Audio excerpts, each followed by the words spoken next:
Dawn of the Z, troisième édition, avec ce personnage qui semble nous annoncer que de bonnes choses vont arriver. Alors, bienvenue à un autre déballage de ma chaîne Zone Jeux de Société. Alors aujourd'hui, j'ai envie de vous déballer un jeu qui est peut-être un petit peu moins connu. En fait, je dois vous avouer que je ne connaissais pas ce jeu-là avant la semaine dernière, alors que j'ai vu un de mes YouTubers préférés qui s'appelle Ricky Royal. Alors si vous êtes bilingue, que vous n'avez pas de difficulté à comprendre l'anglais, je vous invite à aller voir sa chaîne parce que c'est un YouTuber qui se spécialise beaucoup pour les jeux solo. Et puis lorsqu'il a fait dernièrement son top 100 des meilleurs jeux solo, mais Dawn of the Z faisait partie de la gang. C'était, je pense, le numéro 2, si ma mémoire est bonne.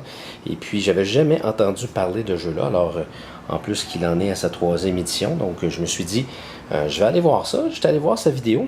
Et c'était quand même très intéressant. C'est dans mon style de jeu que j'aime beaucoup. Évidemment, c'est un jeu solo. Mais comme vous pouvez voir, c'est un jeu qui peut se jouer de 1 à 4 joueurs. Environ 90 minutes. Moi, je pense que ça peut prendre plus de temps que ça. Et c'est un jeu qui... le derrière de la boîte ne donnera pas grande information, à part vous présenter encore quelqu'un de très intéressant ici. Mais c'est un jeu qui appelle un jeu de siège. Donc c'est un jeu où on est dans une ville, on est des survivants dans une ville et on doit empêcher dans le fond la ville d'être envahie par les zombies. Et c'est un jeu qui fonctionne avec un système de cartes. Alors ce sont les cartes qui amènent des événements à chaque tour et qui font en sorte, dans le fond, que l'histoire avance et on doit essayer de répondre à la situation avec l'aide de nos survivants, des ressources et tout ça. Bref, je vous déballe ça et puis on va regarder ce qu'il y a à l'intérieur du jeu Dawn of the Z qui, je pense pas qu'il y ait encore de version, je pense qu'il n'y aura pas de version française de ce jeu-là, mais quand même, si vous êtes bilingue, si vous n'avez pas de difficulté avec l'anglais, c'est un jeu très intéressant. Allons-y avec le dé. Ok, donc déjà en partant, je peux vous dire que c'est une boîte quand même assez lourde, et puis j'ai eu cette boîte-là grâce à mon site, vous savez que j'ai deux sites favoris au Canada, qui est boardgamebliss.com et levalet.com, puis ce jeu-là est apparu sur le site de Board Game Bliss la semaine dernière et puis je suis sauté sur l'occasion de me le procurer. C'est pas quand même un jeu qui est très... ok, il est assez dispendieux, c'est 80$ canadiens. Puis c'est un jeu qui n'a pas de miniature. Alors qu'est-ce qu'il y a à l'intérieur? Cette grosse boîte. Alors, c'est la compagnie, vous voyez, Victory Point Games qui fait le jeu. Alors nous avons ici premièrement un livre d'instructions qui s'appelle Dawn of the Z. Alors, de A to Z Book Comprehensive Rules. Donc, j'imagine que c'est le livre d'instructions. Et d'après ce que j'ai vu, là, c'est un jeu qui a des instructions à n'en plus finir. Alors, genre de jeu qu'il faut s'investir pour essayer de le comprendre. Après ça, on a The Basic Game Rulebook. Alors, les instructions du jeu de base. Alors, j'imagine que ça doit être par ça qu'on doit commencer à lire les règlements. Donc c'est ça, c'est écrit d'ailleurs Start Here. Donc ils ne l'ont pas mis dans le bon ordre dans le livre. Ensuite on a Dawn of the Z, 3rd edition, des Farmingale dossiers confidentiels. Bon, je ne sais pas si je devrais vous le montrer, fait que je ne l'ouvrirai pas, mais je pense que si je me souviens bien, c'est toutes les explications de tous les tokens qu'il y a dans le jeu. Alors, tous les tokens sont bien expliqués. Donc si à un moment donné vous ne savez pas exactement ce que ça veut dire, bien, vous allez voir dans ce livre-là. Donc c'est comme un livre de référence très intéressant. Mais c'est pas terminé les livres. Alors nous avons ici le Level Up Rulebook Advanced Rule. Alors oui, mesdames et messieurs, il y a des règlements avancés. Donc j'ai aucune idée. Alors Infection Phase. On a un Level 1 Outbreak. Je ne sais pas trop ce qu'il y a là-dedans, mais encore une fois, un livre substantiel en nombre de pages. On parle de à peu près 22-23 pages. Est-ce que c'est terminé pour les livres? Non, non, non. Nous avons le Setup et Epilogue Book. Alors, j'imagine que je pense qu'on peut jouer différents types de scénarios à l'intérieur. Alors ça, c'est pour nous aider dans les différents setups. Donc, vous voyez, ça c'est la basic game avec tous les counters qu'on a besoin. tout ce qu'on doit faire. Ça semble quand même bien expliqué. Alors, qu'est-ce qu'il faut faire, où placer les choses. Est-ce que c'est terminé pour ce qui est des livres? Non, nous avons le No Brains Rulebook. Pour l'instant, j'ai aucune idée. Alors, j'imagine que ça semble être un bonus game, donc un jeu supplémentaire. Peut-être que c'est un Kickstarter qui a bien réussi. Je sais pas trop. Alors, beaucoup de livres, comme vous pouvez voir. Après ça, nous avons des tokens. Quand même une pas pire qualité. Ça, des tokens, il y en a beaucoup. Je vous dis, il n'y a aucune miniature dans le jeu. Mais beaucoup de tokens. La qualité semble très bien. C'est peut-être pas over the top, là, mais je veux dire, ça, je sais que c'est ça, c'est des personnages qu'on peut jouer. Puis je sais qu'il y a une séquence pour pour leur force, là. Mais quand même, donc des tokens, vous voyez, ça c'est les zombies. Les zombies qui vont finir par nous attaquer. Encore d'autres tokens ici présents. En voulez-vous en voilà d'autres? Des tokens qui continuent. Après ça, on a le board que je vais prendre le temps de vous placer. Alors voilà ici le plateau qui est installé. Donc on voit que c'est un jeu où on est dans la ville. Donc ça c'est le centre de la ville. Et les zombies commencent à tous les endroits où c'est écrit Start. Vous voyez qu'il y a le Highway Track ici. On a le Mountain Track ici. Le Forest Track. Et les zombies qui vont tranquillement pas vite avancer selon une ligne prédéterminée. Et je sais que le jeu se termine aussitôt qu'il y a un zombie qui rentre dans le Town Center. Alors c'est la fin de la partie et il y a plusieurs éléments qui peuvent se passer. Il y a des recherches que l'on peut faire pour justement se bâtir une super arme. Vous avez ici plein d'autres informations. Donc le nombre d'actions que vous pouvez avoir qui sont déterminées par les cartes. Les supplies, nourriture ou tout qu'on a utilisé pendant la partie, les ammunitions, donc les munitions qu'on peut utiliser et les infections qui sont très importantes, qu'il faut que jamais que ça arrive à 13 parce que c'est à cette époque-là, c'est à ce moment-là qu'on a un énorme zombie qui peut nous arriver. Et le tableau, il est réversible. Alors on a exactement la même chose de l'autre côté, mais on a ici le Tunnel Track en plus, avec des informations supplémentaires qui peuvent se passer.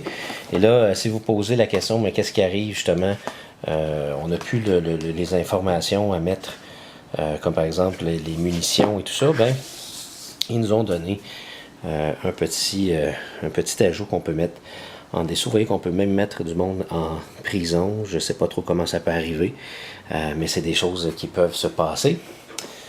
On a aussi plein d'informations. On a des aides de joueurs. Vous voyez, ça c'est Z Player A, donc je pense que si on joue en multijoueur, parce que ça peut jouer coopératif ou compétitif, donc ça c'est si on joue compétitif, mais évidemment vous avez l'aspect aussi coopératif. Et ce jeu-là, le combat fonctionne avec un système de tableaux, alors dépendamment de la force. Donc si les aides sont 3 fois plus puissants, on regarde ce tableau-là. Puis selon le dé que l'on va lancer, les dés qu'on va lancer, c'est le nombre de dégâts que l'on fait aux aides, le nombre de dégâts qu'on fait aux humains, et ce qui est dans le fond en surbrillance, c'est il faut que par exemple à droite, c'est les humains qui doivent retraiter, et si c'est à gauche, c'est les Z qui doivent retraiter. Alors plein d'informations là-dessus, encore une fois, les différents icônes. Qu'est-ce qu'ils veulent dire, donc tout ça est inclus. On a un beau petit sac pour mettre nos zombies à l'intérieur, parce qu'évidemment chaque fois qu'un zombie arrive, c'est un zombie qui est aléatoirement choisi dans ce sac-là. Et après ça, ben, vous avez une panoplie incroyable de cartes. Alors vous avez ici les cartes événements. Vous avez, je pense que ça, c'est bon, les différentes habilités et autres éléments. Après ça, vous avez d'autres cartes ici. Ça, je pense que c'est... parce qu'on les regardera tantôt, je vais les ouvrir. Encore d'autres cartes, donc une bonne quantité de cartes quand même. Et des petits dés. J'aime jamais ça quand c'est des petits dés, mais bon. C'est des petits dés, donc 6 petits dés avec un icône spécial d'un Z. Qui, j'imagine, est là. Alors, je reviens pour vous montrer des cartes. Bon, mais après avoir sorti les cartes de leur petit sac, alors je me suis rendu compte que c'est dans le fond, il y a 5 types de cartes. Alors, nous avons les Fate Cards. Nous avons une énorme gang de cartes d'événements. Nous avons les cartes de recherche qui sont séparées en Early Research. On a aussi les Late Research. Puis je pense que c'est ça, Early puis Late Research ici. Et ici, ce sont toutes dans le fond, les différents survivants. Alors, je vais le montrer à la caméra, ça va aller mieux. Alors, les différents survivants qu'on peut avoir dans la partie.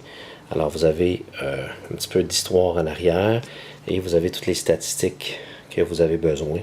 Alors, vraiment une bonne quantité de personnages que vous pouvez utiliser dans ce jeu-là. Et finalement, toujours très intéressant que je trouve dans les jeux comme Star Trek Frontier ou bien dans Mage Knight, des cartes de référence directes pour me donner des informations sur les différents éléments du jeu pendant que tu joues, sans avoir à aller voir dans le livre d'instruction. Toujours très intéressant. Donc voilà, fait que c'est un petit peu, je peux vous montrer un petit peu, par exemple, des cartes d'événements. Donc c'est toujours, j'ai pris une carte événement spéciale, mais c'est toujours comme ça que ça fonctionne. Donc on pige une carte. La carte ici a différentes informations qu'on doit faire dans l'ordre. Et dans chacune des cartes, il y a un élément spécial, comme vous pouvez voir, comme là c'est les Z, où il va se passer quelque chose. Donc là ici, ça je sais que c'est pour les réfugiés. Alors quand on a des réfugiés sur le plateau, on peut les bouger avec cette case-là. Ici, ça c'est est-ce qu'il y a une possibilité d'infection par rapport à la ligne ici d'infection. Alors on doit lancer 2 dés et si on pogne dans le fond un chiffre qui est en dessous de notre niveau d'infection, on est correct. Mais si on pogne au-dessous, c'est le contraire. Faudrait revoir, mais je sais que ça a rapport avec ça. Ça, c'est est-ce que s'il y a des gens à l'hôpital. Donc, à l'hôpital ici, voilà. Alors, s'il y a des gens qui sont à l'hôpital, est-ce que ces gens-là doivent manger? Alors, prendre de nos ressources. Et après ça, les Z qui sont dans la montagne avancent d'une case. Et les Z qui sont dans la suburb track, là, qui est la track ici, doivent avancer d'une case. Et on fait tout ce qui est écrit là-dessus. Okay, on dit during this phase, each Z unit or Z mod that enters or leave a cast space receive. Bon, tout ça, c'est des éléments d'instruction. Et le nombre d'actions qu'on a. Alors, le jeu, il est vraiment déterminé par ça. Et les étoiles, ben, ce sont les difficultés qu'on a pour ça. Et évidemment, mais tout ça va dépendre donc la difficulté, justement, de la carte.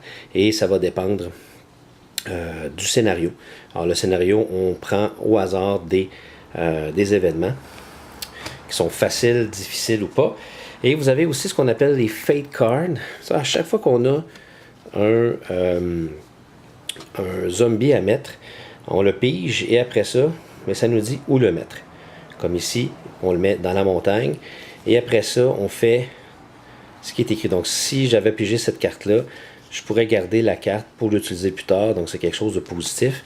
Mais il y a parfois comme ici aussi, ça irait sur le highway. On peut voir. Mais là, il faudrait que je joue cette carte et c'est jamais des choses qui sont très positives.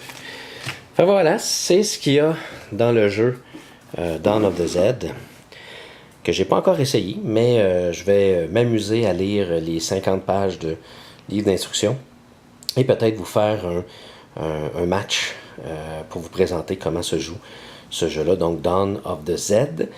Alors, si vous êtes toujours intéressé à me suivre, ne vous gênez pas pour vous inscrire à ma chaîne, parce que je vais continuer dans les prochaines semaines à faire des vidéos de déballage, mais aussi des vidéos de présentation de jeux. Là, comme vous pouvez voir, j'en ai une pile ici que j'aimerais présenter bientôt. Là.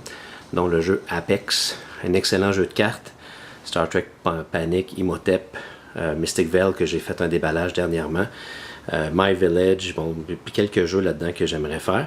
Alors si vous êtes intéressé, c'est sûr que je n'ai pas pour vous inscrire à ma chaîne. Et d'ici ce temps-là, ben, je vous souhaite une agréable journée et amusez-vous bien. Au revoir.